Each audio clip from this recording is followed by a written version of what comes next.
Hello, and we're live. Hello, everybody that is watching live and on demand to a special edition of the Dan Assor Show in partnership with trade show audience engagement specialists Expo Stars. This is the third in a new monthly LinkedIn Live series where I discuss all about trade show engagement optimization with my special guest in the studio, who I should introduce in just a second. Please head to danassor.com for all of my content. If you have a question for my guest, please make sure you ask it, pop it in the comments. And so with no further ado, I'm going to introduce you once again to Lee Ali. Lee, how are you? Hi, Dan. I'm fine, thank you. Great to see you again. Good. You had to think about that. Are you sure you're okay? I'm absolutely fine. Yes. I think I caught you by surprise a little bit. I don't know. Yep, you did. Yep, you did. Yeah. Nothing like calling my guest out. So Lee is the MD of Expo Stars. So can you believe this is the third episode in our series? The months are flying by. When we're entering summer, for those that are not in the UK, it is 1 p.m. here on Friday, the 6th of May, and it's sunny. Well, it is in London. Manchester, not so much. Yeah, it's very cloudy, but the temperature's gone up, and that's why I'm wearing a polo shirt today. So absolutely, and I'm wearing a shirt as well. So t-shirt, should I say? So Lee, introduce yourself, please, and Expo Stars. Sure, I'm the founder and MD of Expo Stars Interactive. We're a trade show engagement agency. We've been helping exhibitors over the last 14 years with their audience engagement by providing very high level promotional staff, consultancy, training, and making sure that they have a really positive experience on the trade show booth and obviously get a return on investment as well. Fantastic. Thank you for that. And I should say, yeah, thank you everyone that's watching. If you have a question about anything to do with optimizing trade show booth engagement, specifically from exhibitors' point of view, then pop it in the chat.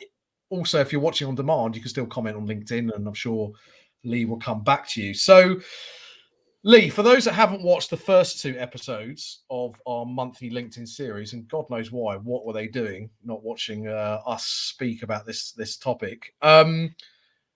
We mention, or you have coined this phrase, trade show engagement optimization, or TEO.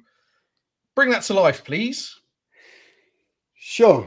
So in the world of digital, we have SEO. And I thought to myself, well, to put it into context and to make people better understand the whole concept of engagement optimization is why not use the same philosophy as SEO? So we coined the phrase TEO to look at 5 core pillars of how to actually engage and interact with attendees at trade shows. So we look at the strategy in terms of why are you exhibiting, okay, and how does it actually align with your sales and marketing strategy. Then we look at the attendee journey, okay, looking at who is your ideal target audience and what, looking at their pain points and aspirations. How do you actually get in front of them and take them on a journey from saying hello to signing on the dotted line after the event. Then obviously the third element is the booth staff, which we'll be covering today. And then obviously in the subsequent episodes, we'll be looking at KPI measurement and the follow-up process as well in more detail. So that is the essence of what a TEO strategy is. And all that without even mentioning the actual trade show, the actual booth design either. So yeah, that could be the 7th bonus episode that people can get. And I should say, if you haven't seen the first 2 episodes, then feel free to head to expostars.com, where I believe that you can access those first 2 episodes that we've done in the last couple of months. So today we are, as you said, going to be talking about the third pillar of TEO, trade show engagement optimization, which is all about booth staff. Just quickly though, before we do that, I always see you out and about on the road when you post on socials. Give us a sense. I know you've been to some great exhibitions and trade shows that both as a visitor and also you've had staff there for clients. Can you bring 1 or 2 to life that you've been? We had a great event last week at Manchester Central, DTX, all about digital transformation, and it was great to see a lot of international companies coming to Manchester Central. We had a client there from San Francisco called Alert Logic, and it was great to see the buzz, and people are talking about visitor numbers being down, but this show it was alive. I mean, walking in the first morning, there was a huge crowd. The aisles were full, lots of engagement going on. And the great thing to see is that a lot of the room, they really, really were proactive in terms of engaging the attendees. So a lot of swag on display, which obviously I collected a bag full. Not the shirt that you're wearing. No, obviously not. No, they don't give these away. So no. So they had lots of amazing swag there. But the great thing to see was that a lot of people were being proactive. They were actually asking the right questions of the attendees, just exactly how engagement should be done, and that for me was great to see. Sure. And just finally, before we get into the thrust of the topic today, now we've been back at trade shows for a few months now. How have you seen booth staff and just generally design and how people are sort of presenting yourself? Have you seen that improve, sort of pre-pandemic, post-pandemic to pre-pandemic? Have you seen the same mistake? I know it's sort of anecdotal and it's hard to give one view, but do you think there's been any shift in how people are doing things? There hasn't. I mean, with the shows that I've actually been to, people are falling into the same trap in terms of how things were pre-2020. And we still see the same mistakes being made. There are some aspects where companies are working a lot harder. Okay, so they've maybe got some more training, and they need, obviously, with the attendee numbers being down, they're actually having much better conversations. This is the feedback that we're getting from our clients, in that the conversations that they are having are quality conversations, because people who are visiting the shows are the kind of people who have a reason to visit the show. Okay, so that's really, really improving.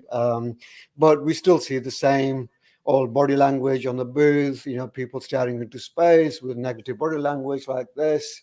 And companies not being proactive or not having the right kind of structure or strategy or the journey on the booth. So there's still a lot of that going on, but it's very important, with the reduced numbers, and also making your marketing dollar work hard, because absolutely exhibitions are expensive. So you've got to put the effort in and make sure that the attendee journey is right. So, booth staff, first question I've got for you. How do you select? So I'm sitting here, I've booked a booth, we're ready to go. It could be like a 50 square meter, significant investment, as you said. How do you select what staff? Or what advice would you give to someone that's listening in terms of the selection of staff that they should have on the booth? Yeah. So when it comes to selecting booth staff, the key thing to understand is, okay, what are your core objectives? Are you doing presentations? Are you going to just scan badges? So what does the journey actually look like? And what are the key tasks that are actually going to be delivered on the booth? Okay. And then obviously you go and select the right booth staff for the appropriate job roles. Okay. A lot of them, one of the biggest mistakes is when people choose booth staff is whoever's available. So it might be the sales team, it might be the marketing team, it might be operations.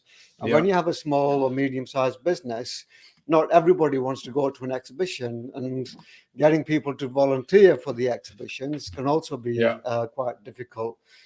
So what we recommend is that, look at the key job roles that are actually required on the booth. So, for example, what we like to look at are 3 core roles. Okay, one is the saying hello, actually having people on the outskirts of the aisles and actually outskirts of the booth, and actually proactively approaching people. And you need a certain kind of personality for that, because the rejection is huge. Because if you keep approaching people and you keep getting no's and people walking past you, you're going to get dejected. So the type of personality that you actually need for people to be able to successfully engage with people, they have to be outgoing. They have to not mind rejection, okay?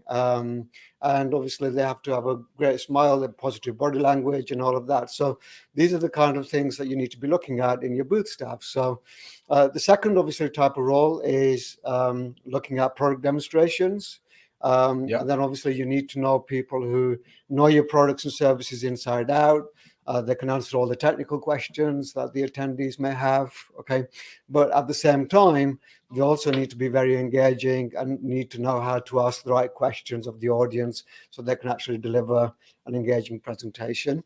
Then obviously in Europe, in Europe, we place a very heavy emphasis on hospitality. Okay, so you also need people who are very hospitable, and also look at the customer service in terms of making people welcome, okay, and telling them where they are, where they need to go, introducing people as well, and then looking at one of the critical roles on the booth is that of the team leader, the booth captain, as we call them. And being able to actually manage, okay, all of the people, keep them motivated, and make sure that everybody's on task and doing what they're supposed to be doing, not running away every 15 minutes to go and do the shopping for the freebies and giveaways. Well, I guess that's the same for every leader in every business and every position. So it's actually leading from the front. And that's not necessarily sort of instructing. That's just making sure beforehand everyone knows what their role is, what they're there to achieve, giving constant updates, asking if there are any issues, getting a view. Because it's interesting. I was thinking about this, like, depending on the booth itself, obviously, and what the objectives are, it's similar to sort of going into a shop, right, or into a retail environment. And, if I'm walking into a sports store, never happens, but let's just say I did. And, someone was standing there like this, and they're not welcoming. It's a similar, you need to treat your booth as that sort of open environment, similar to like a shop, I guess. Absolutely, yeah. I mean, obviously, we spend lots and lots of money on a booth, making sure it looks good, okay? And it's the same. I mean, 85% of your exhibition success depends on your booth staff. And this is a stat, according to CEIR, that they came up with, because your people are the ones who are actually interacting with your audience, okay? And if the interaction and the body language and the energy is all wrong, okay, that leaves a lasting impression, okay? And nobody actually wants to approach anyone who's like stood there who doesn't actually want to be there, okay? Sure.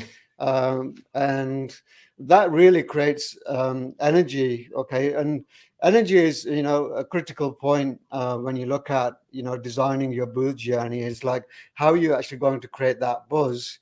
And the best way to do that is by having, booth staff who are full of energy, full of beans, and, they can have a smile on their face, and that they can actually welcome people to the booth and create that buzz.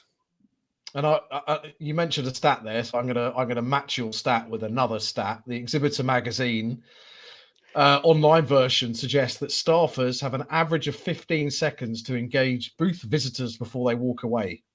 I mean, I'm surprised it's 15 seconds, to be honest. I would have thought it's less than that.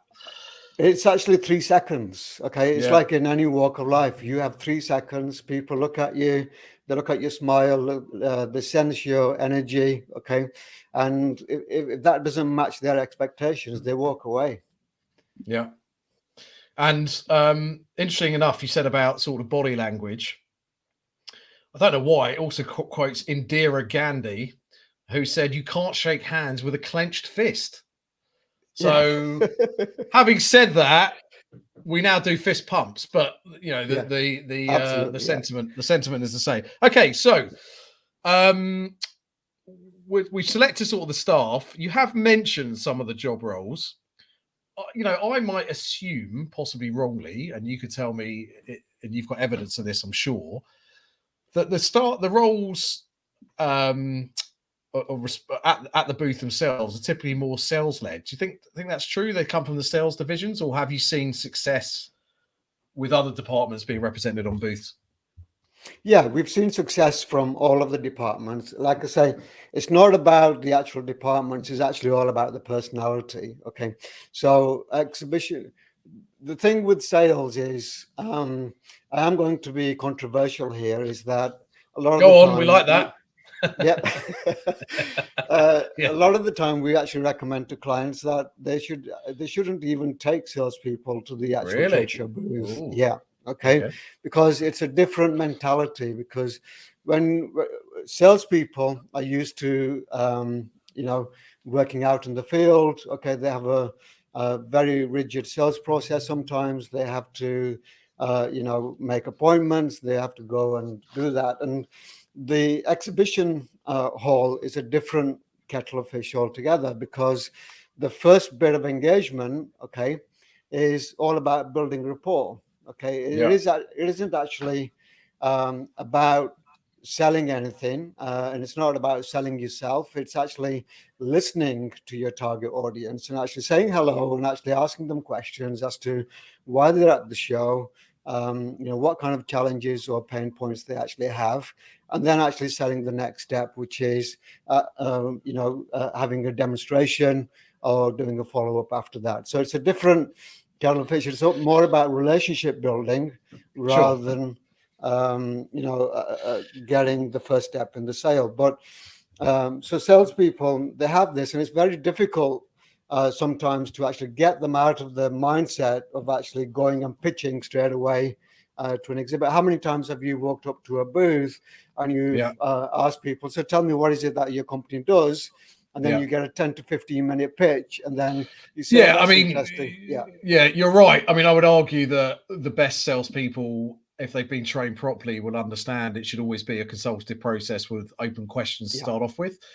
But Yeah. it also comes down to, and I guess this is sort of my next point, or one of the points, what incentives and what objective you're giving people, because I guess you can fall into the trap on a booth, which is the Yeah. same for, I guess, in any other environment where you provide the wrong incentives, right? Yeah. And so the motivation to do what you just said increases. Oh, if I Yeah. get £5 for every lead, Yeah.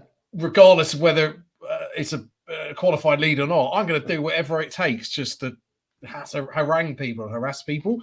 So Yeah. talk to me about personal objectives and what you've seen works well when sort of putting your booth staff at an event. Yeah, I think it's more about personal development as well. Okay, so sometimes it's aspirational. Okay, you go to an event, you get to meet the industry, so it can be a reward. Okay, for one of your employees to see, to travel with the company to a trade show, they get to meet the industry. For me, when I was in the telecoms sector, when I was actually selected to work at a booth, I saw it as a huge thing for my own personal development, where I got to go out and actually learn about the industry and meet the industry leaders and so on. So there needs to be some kind of reward element in terms of knowing that you're going to an exhibition, you're going to develop, you're going to create a lot of contacts, and it's going to be really good for your career as well. So Right. that definitely needs to come into it. And then I would always shy away from putting personal objectives where rewards are concerned, in terms of rewarding people for the number of leads, because that does drive the wrong kind of behavior, Sure. and it actually gets people to shortcut. But if you actually put objectives together as a team, and you say, right, this is our objective as a team, and this is the role that each individual person has got to play. And if we meet these objectives as a team, we're going to celebrate as a team. That way, Sure. what you're doing is everybody's on the same page, everybody's got the same objective, and then obviously you celebrate the success as a team as well. And that creates a great atmosphere. Okay, it creates a support system, and it actually shows that people can actually help the others in the team if they're actually falling short, if they're feeling down. It's much more of a team atmosphere rather than creating individual stars. And I think in the trade show environment, there's a lot of emphasis on the number of leads, like the number of scanned badges that, for me, it just definitely drives the wrong kind of behavior. But if you have a team all with the same purpose, all striving towards that, the top 2 or 3 objectives as a company, that makes for a great team atmosphere. Yeah, because you speak about otherwise sort of rewarding bad behavior, because you don't want people competing. I mean, competition's healthy, right? That's fine, but in the right environment. But if you're out and visible, you don't want to be seeing people, other people seeing teams competing against each other on site, and pushing people out of the way to try and get to talk to that Absolutely, person. I mean, I've seen this. I mean, I'm not sure whether you've seen it, but I've actually seen behavior where a booth rep is talking to someone and somebody else jumps in because they want to get another lead. That's well, that's if you treat people like lions, they're going to act like them, I guess. So in terms of motivation, because if I'm on site, I mean, I used to run the Ideal Home Show, and that was 17 days, right? So I had a sales team flip it round. We were obviously the organisers, but they were going round every exhibitor.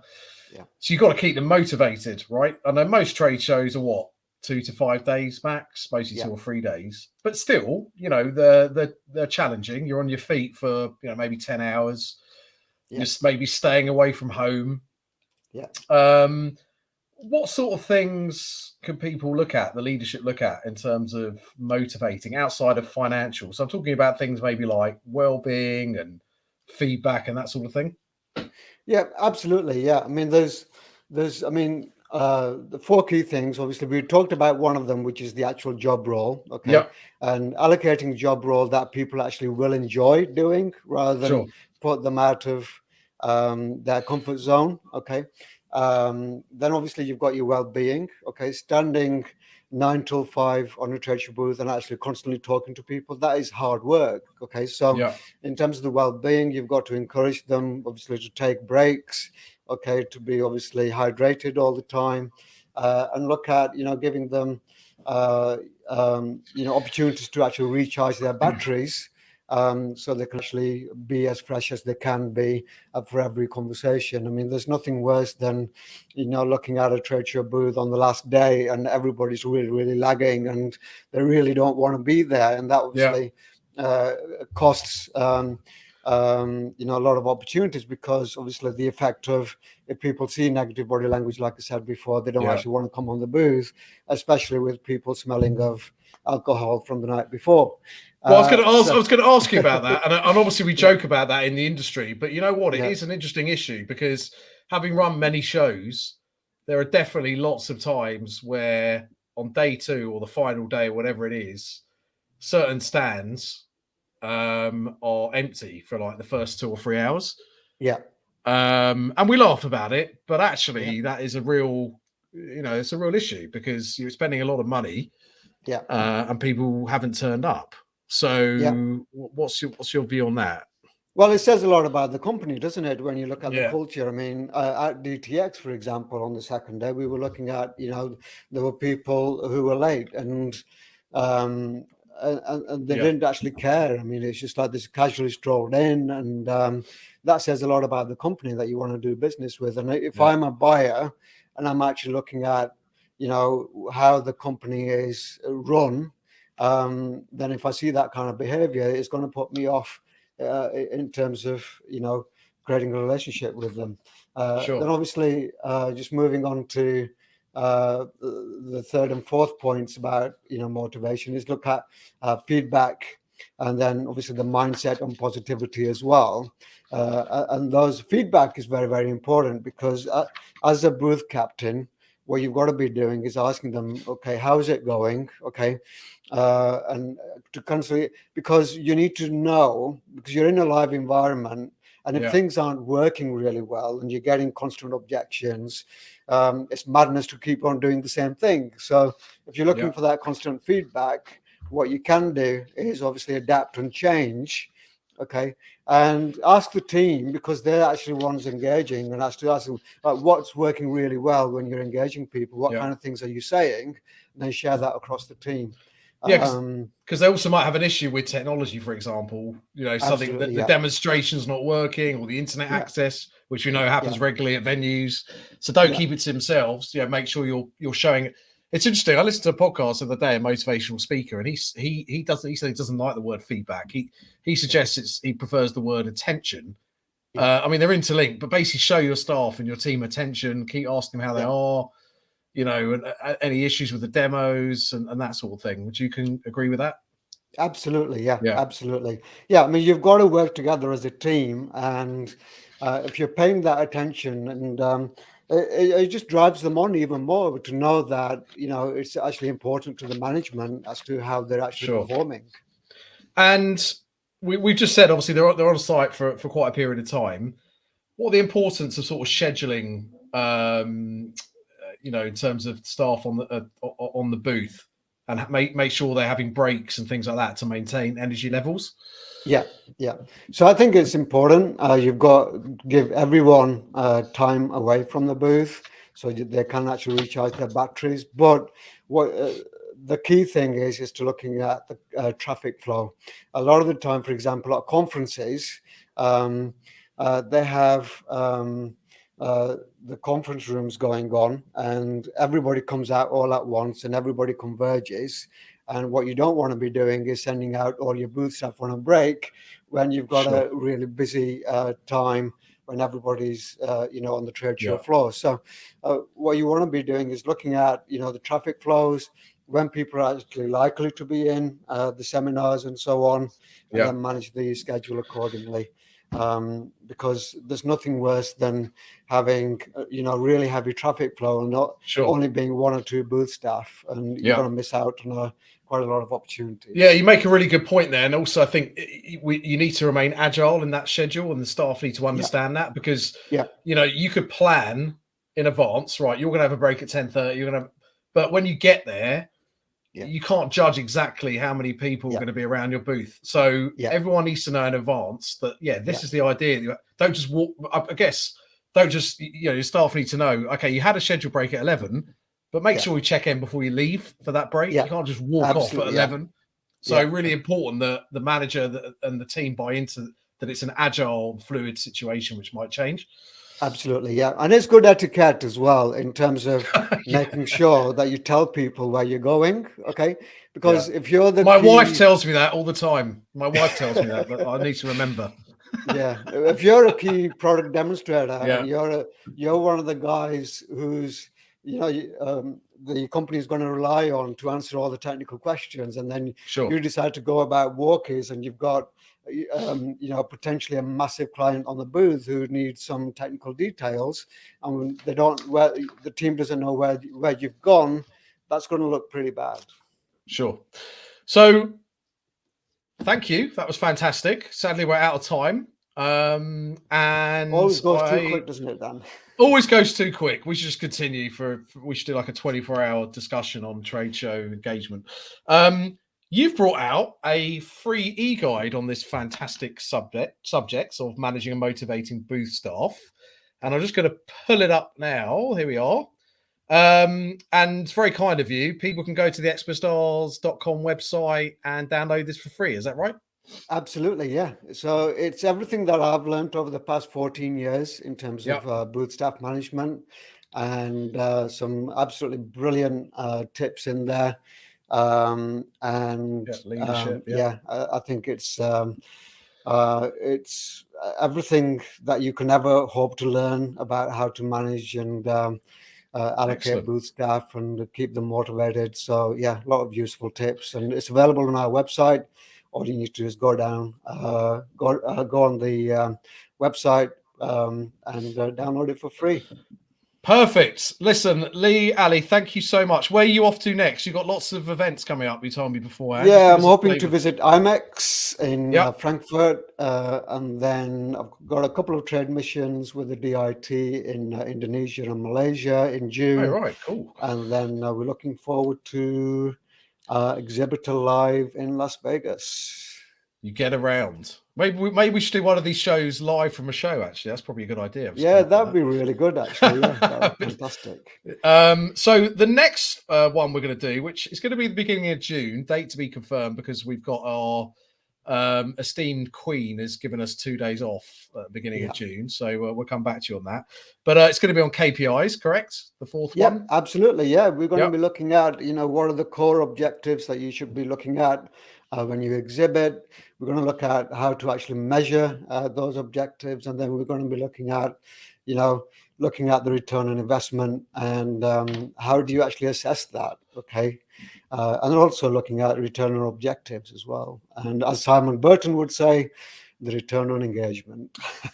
What a way to finish. Lee Ali, MD of Expo Stars, thank you so much for your time. Thanks everyone watching live and on demand.